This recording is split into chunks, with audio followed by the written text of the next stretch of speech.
Ya recibimos con mucho gusto a Camilo López, doctor en ciencia política. ¿Cómo andás, Camilo? ¿Andás bien? Bien, un gusto estar por aquí otra vez. Realmente es un placer para nosotros tenerte, porque además queremos tratar de ponerle cabeza, foco a lo que fue bueno, la asunción ayer del presidente de Brasil, Jair Bolsonaro, con dos discursos, sobre todo, después me vas a corregir vos, pero digo, el primero fue bien cortito, pero que volvió a ratificar todo lo que había dicho en campaña, con frases que son realmente, no sé cómo llamarlas, capaz que tú me ayudas a ver cómo se dice, ¿no? Pero,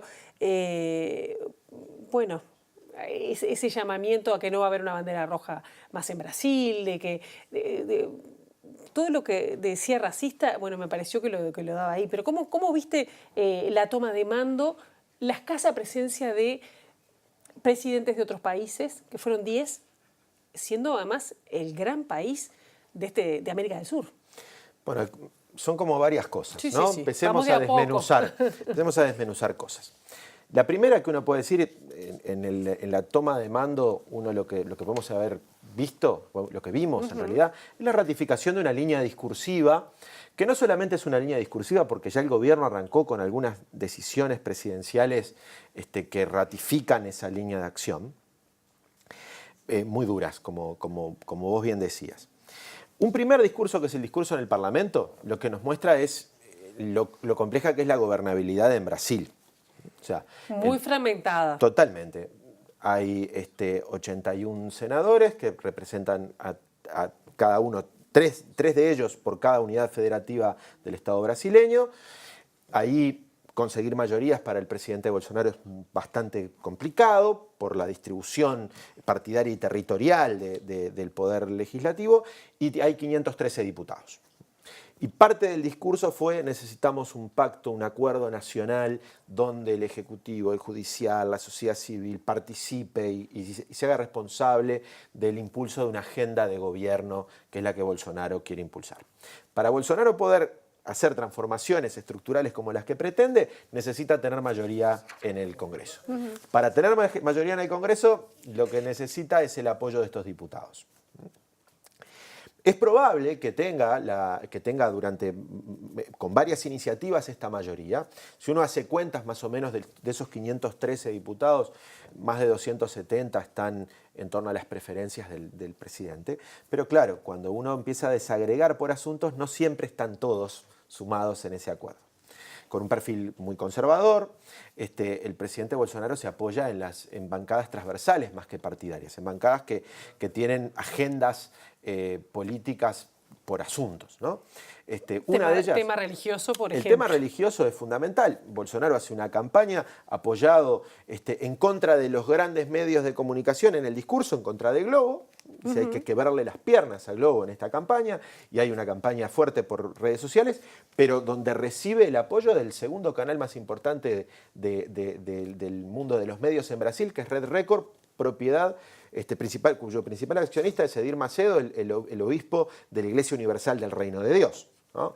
Y teniendo un desembarco, un fuerte apoyo en los sectores más conservadores del evangelismo brasileño, que no solamente está a nivel popular, sino también está en las élites políticas brasileñas alojado, y que aparece en el discurso. Cuando en el discurso se habla de la meritocracia, que de alguna forma es una construcción de oposición a la acción de un Estado presente, con políticas especialmente dirigidas a sectores vulnerables. No, esto es una cuestión de méritos, de usted lo puede hacer. Ahí hay una herencia de visión religiosa que fundamenta ese punto. El saludo a la familia, a tratar de rescatar los valores de la familia tradicional brasileña. Hoy, en algunos de los cambios institucionales vinculados a la nueva reestructura ministerial y de secretarías de Estado, no aparece en uno de esos mensajes expresa mención en los temas de derechos humanos la comunidad LGTB en Brasil, ¿no? Son cambios, pequeñas cosas que nos llaman a pensar dónde están puestos los acentos, ¿no? Es decir, nada que sorprenda de lo que venía diciendo antes, porque concretamente con respecto a lo que es la comunidad de LGBT, fue muy claro en decir que no estaba por ahí su agenda, y es más, lo veía como problema, o gente que tenía problemas, ¿no? Que fueron hasta mal educados. Es más, va a haber una marcha atrás, pregunto, con respecto al matrimonio. Es muy difícil saber. De personas del mismo sexo. Es muy difícil saber qué es lo que va a ocurrir, porque hay que construir en el Parlamento las mayorías. Y las mayorías también son transaccionales. O sea, también necesita mayorías y necesita a la bancada ruralista, también va a necesitar a los sectores vinculados al impulso de la tenencia de armas, que ya se sabe que van a ser beneficiados con la liberación de armas por decreto presidencial. Es la sexta industria armamentista ligera, la brasileña, o sea, esto es por dinero, también no es solamente una cuestión ideológica, y utiliza el presidente expresiones fuertes desde el punto de vista conceptual, como decir, lucharemos contra la ideología de género, y de alguna forma invisibilizando que allí están derechos de identidad sexual, de acceso a la salud, de reproducción de gente, y se invisibiliza estos temas vinculados a la diversidad y a las contradicciones sociales que también están asociadas a ellas, ¿no? Esto es un gesto muy, muy fuerte de parte del presidente, que también pasa a los actos, ¿no? Una de las primeras cosas que hace el presidente hoy es quitar la demarcación de las tierras indígenas del Instituto Nacional del Indio y llevarlo al Ministerio de Agricultura, que es entregarlo a un ministerio que está en manos de los grandes productores agropecuarios, es el gran agronegocio, es la bancada Dubois representada ahí, que ahora controla este tema, y la idea es, dejar... Quiere decir que los indígenas van a dejar de tener prioridad en algunas tierras que hoy estaban reservadas para ellos. Y de alguna forma, cuando se discute, muchas veces esto se visibiliza... Y al pasar a agricultura se privilegia el agronegocio y no la cuestión humana. Lo que quería mostrar era también que estas contradicciones, que estos elementos tienen cuestiones vinculadas a distribución económica. Que cuando se quita de la protección, o se le da la posibilidad de que tierras salgan de la protección del estatuto de tierra de reserva indígena, es porque van a ser utilizadas para la explotación de recursos naturales, extractivista, y tiene una agenda económica atrás que ha quedado muy invisibilizada. Uno de los asuntos que también está a esperarse, una de las decisiones fue el salario mínimo en Brasil no aumentó en lo proyectado. Se espera un Ministerio de Economía, que es uno de los dos grandes superministerios que en la reconstrucción institucional va a tener en sus manos Pablo Guedes, un economista de corte neoliberal que propone un conjunto de transformaciones en sentido liberalizador y flexibilizador del mercado laboral y del sistema de pensiones. Es el sistema de pensiones una de las reformas para las que el presidente necesita mayorías especiales en la Cámara, y que es una de las piezas claves de la construcción de su agenda de gobierno. Entonces, el panorama es un panorama complicado para el presidente, tiene muchas posibilidades y fortalezas para seguir adelante con su agenda, pero también tiene dentro de su propio gobierno algunas posiciones que uno podría esperar que tengan matices. Muchos militares, algunos con posiciones nacional desarrollistas, que no necesariamente estén totalmente de acuerdo con la visión del presidente Bolsonaro. Corregime si cuando uno tiene la impresión que cuando una persona hace campaña, generalmente en el discurso de Asunción presidencial, trata de agrupar o de lanzar manos. Acá no dio la impresión de que haya tratado de agrupar más gente. En el Congreso, el discurso en el Congreso tuvo más esa tónica de construcción de un acuerdo y de poner al Parlamento en ese rol, en el rol de construcción de mayorías. Un discurso breve. Sí, un discurso de pocos minutos, y su salida sí retoma, es un discurso más hacia su base electoral, y que retoma esos asuntos más duros del discurso de Bolsonaro. Fue un discurso ya casi más de una hora que lo hizo abierto, digamos. Sí, y como tú decías, rodeado de pocos mandatarios, con la ausencia del Partido de los Trabajadores, de la bancada del PT, con la no concurrencia de expresidentes. Sabíamos que el PT no iba a concurrir porque lo había declarado orgánicamente, pero Fernando Henrique Cardoso tampoco participa de la toma de posesión. Sí, Fernando Collor de Mello. que es senador. Al ser senador, en el mismo caso que José Sarney, son los otros dos presidentes que estaban en la Cámara, pues estaban en posición de su cargo de senador. ¿Y qué lectura se puede dar con la poca presencia de mandatarios, ¿no? Porque fueron solo 10, algunos de los que fueron, bueno, pienso en la ausencia del presidente de Argentina, si es una señal pensando en el Mercosur, pienso en la entrevista que además mantuvo con Benjamín Netanyahu, que es inédita la presencia de una figura israelita de ese tipo en una toma en Brasil, ¿no? De una asunción de mando en Brasil. Es realmente una interrogante fuerte cómo va a ser la política exterior brasileña.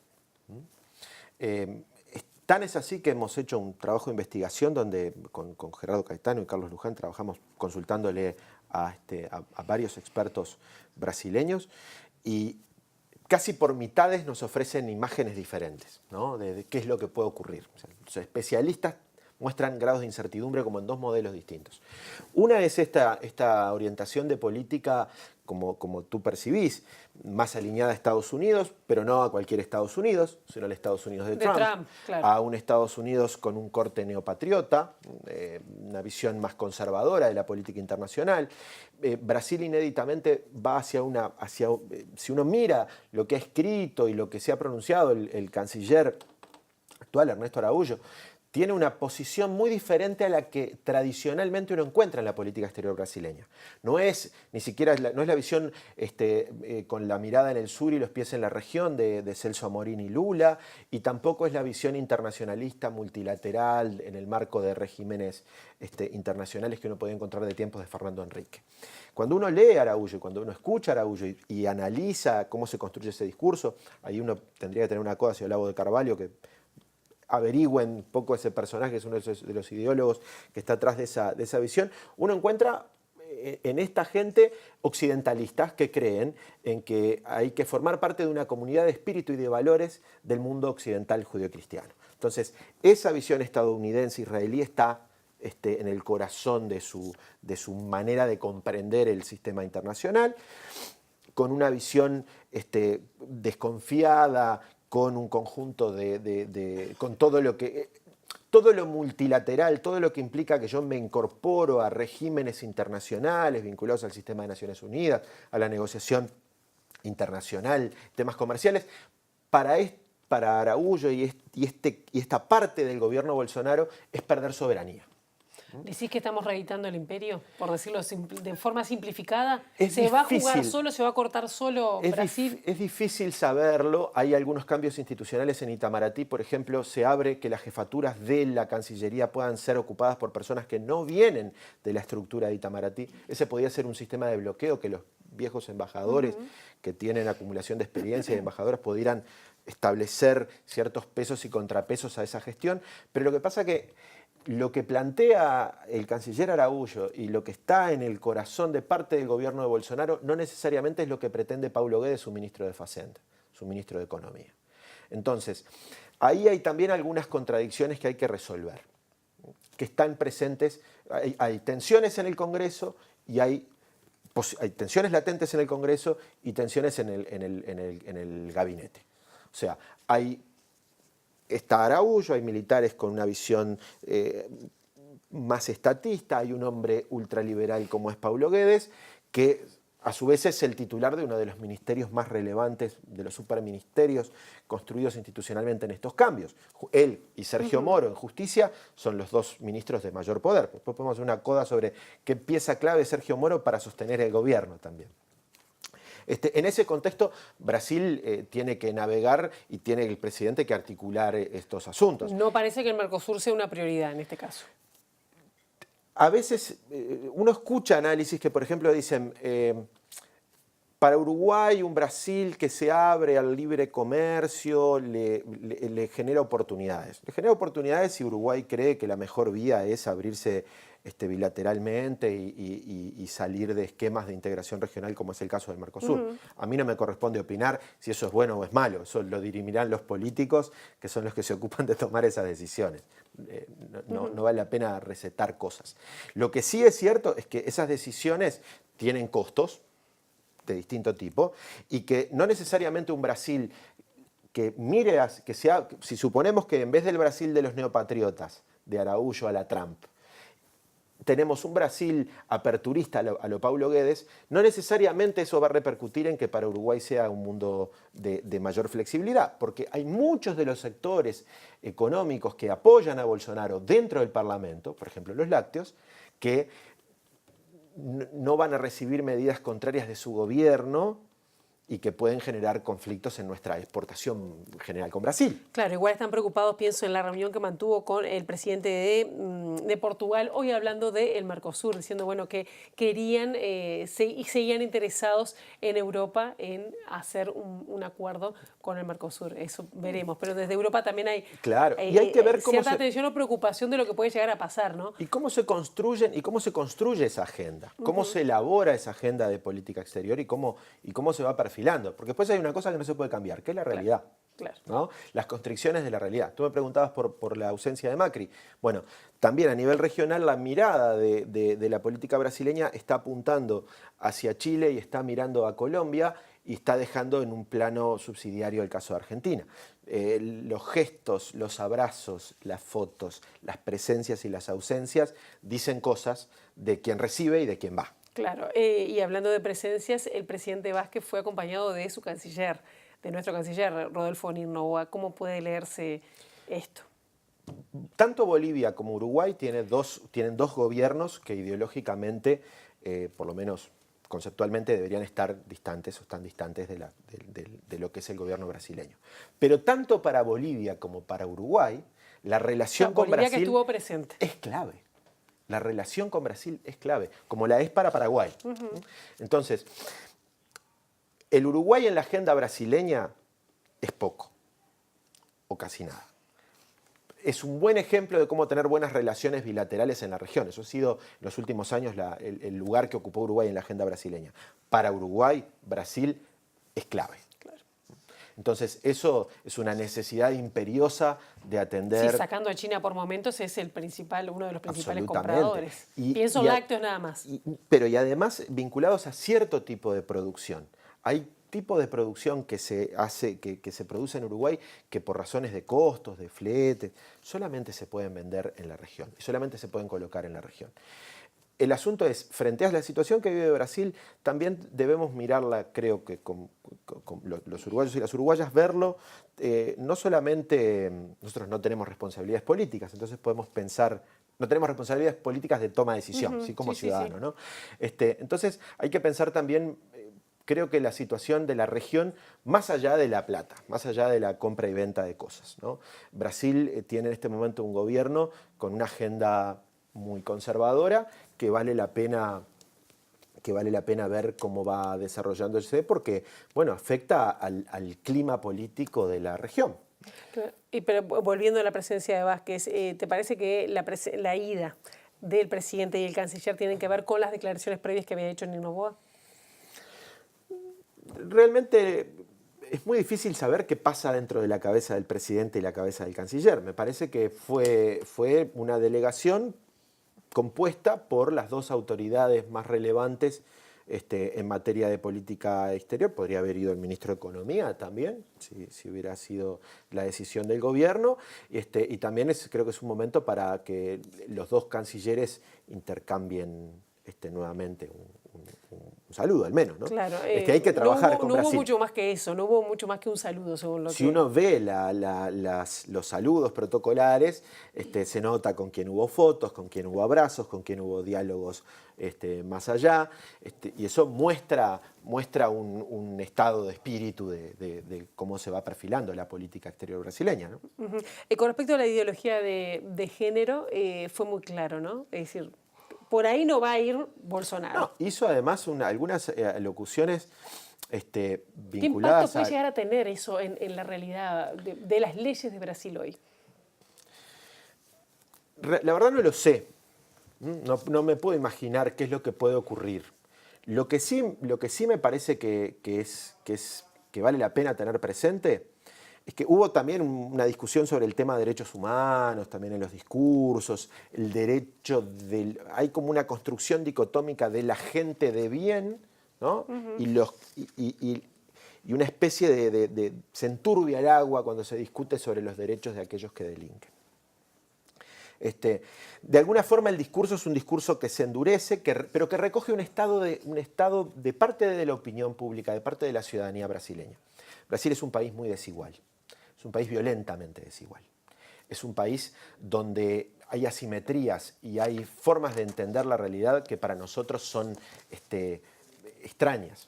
Un país con mucha presencia religiosa, que explica muchas de las cosas que hemos visto y de las alocuciones religiosas que estamos viendo acá, que estamos viendo en estos días, y también muy conservador en lo social, muy conservador, muy conservador en lo social. Es un país donde hay que pensar, hace un siglo atrás, poco más de un siglo atrás, había personas que vendían a otras personas. Claro. Y eso era una cosa absolutamente natural. Y la segregación que por momentos tienen muchas personas en Brasil que viven en zonas pobres de las ciudades, que por más que estén cerca, uno puede pasear por Río de Janeiro y pasar de entrar a una comunidad construida en favela a un barrio de alta renta en Río de Janeiro. Ayer lo discutía con un colega de la Universidad Federal de Paraíba, ¿no? Esto de adentro de las comunidades a veces no hay presencia del Estado. Entonces, esas desigualdades que son dolorosas, en Brasil muchas veces no aparecen en la agenda de la opinión pública. Se nos está terminando el tiempo, pero no quería dejar de preguntarte temas que son para mí centrales en cuanto a la presencia. ¿Cuál es el peso que van a tener los militares en este gobierno? Porque hay una gran presencia de militares aún en el gabinete. Y después esa frase que cuando alude a Dios, ¿no? Es decir, Dios por encima de todo. Es decir, tirando abajo, de alguna manera, tirando abajo no, o por lo menos poniendo en cuestionamiento los derechos ciudadanos, porque él se debe a la ciudadanía. Pienso, la soberanía está por ahí. Digo, pero los militares y Dios o el papel de la religión... Está bien, para cerrar son dos cosas fáciles y rápidas de contestar. La primera cosa con el papel de los militares, bueno, el papel de los militares es algo, yo no estudio específicamente las relaciones civiles militares, hay gente que es mucho más preparada que yo. Sí me parece... A priori un dato es, más de un tercio del gabinete de Bolsonaro o es militar, o fue militar, o tuvo formación o actuación laboral en el entorno militar. Y además no todos los militares son iguales.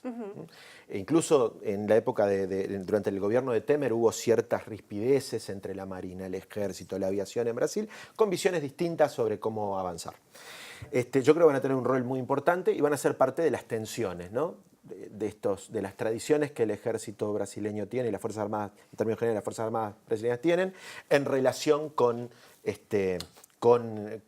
el equipo económico de Guedes. Después ¿No le ves riesgo para la democracia? A ver, me parece que la democracia puede estar en riesgo paso a paso cuando se va perdiendo calidad de esa democracia, cuando se van discutiendo, cuando se van cercenando de alguna forma derechos. Cuando el presidente electo, un día antes de la asunción de mando, tuitea y dice que parte de los objetivos para mejorar los rankings educativos en Brasil es eliminar la basura marxista del sistema educativo, eso me parece muy, pero muy preocupante, porque me parece que yo creo en una sociedad pluralista, una sociedad que permite el disenso y la discrepancia dentro de las reglas de la democracia. Me parece que una aseveración de ese tipo echa por tierra ese supuesto básico de la convivencia, ¿no? Parece que ese tipo de cosas son las que ponen en riesgo la democracia. Hay un sector militar muy duro, su vicepresidente, el general Hamilton Mourão, ha declarado en ciertos momentos,